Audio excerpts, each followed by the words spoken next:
My name is James Bush and I am the UK and Europe's first newly qualified airline pilot living with HIV. I first fell in love with flying when I was a little boy, and probably one of my earliest memories on an aeroplane was being in the flight deck of a jumbo jet 747 flying across to the States and just seeing all of Greenland and North America from 40-odd thousand feet was just mesmerising. So I was first diagnosed with HIV back in January 2014, and at the time I was just completely numb.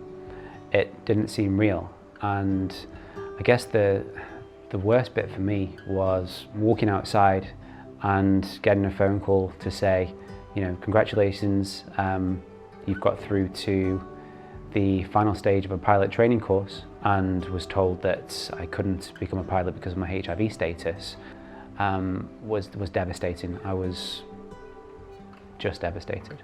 The rules at the time stated that if you were a pilot already, or commercial pilot that subsequently contracted HIV, that you could continue to fly. However, if you were someone like me who wanted to become an airline pilot, you couldn't. I appealed the initial no from the UK Civil Aviation Authority and was once again told no.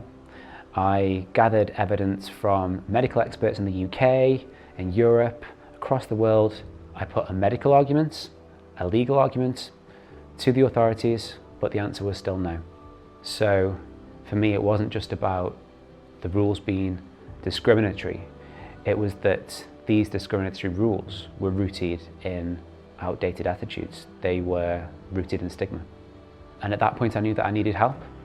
So I engaged with HIV Scotland, and together at that point we came up with a plan as to how we could challenge this, you know, clearly discriminatory regulation.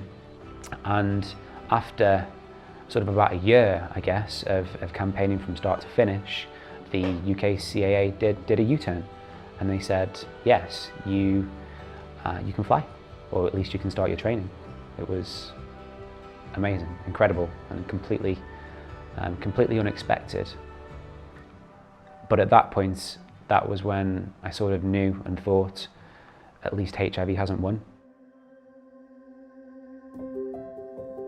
I think there's a lot of different parts that, you know, people could take away from what I've done. And I guess the first thing is to, you know, don't let HIV be a barrier. It shouldn't be a barrier. If there are discriminatory barriers that are in place, challenge them. And if you challenge them, you can win. And from my story, here's a framework. Go away and engage with your local politicians, engage with the right charities, and engage with the media in a combined positive way to support you. And that, you know, holistic approach will give you the support, momentum, and the confidence actually to, you know, to stand up and fight for what you know and feel is the right thing to do.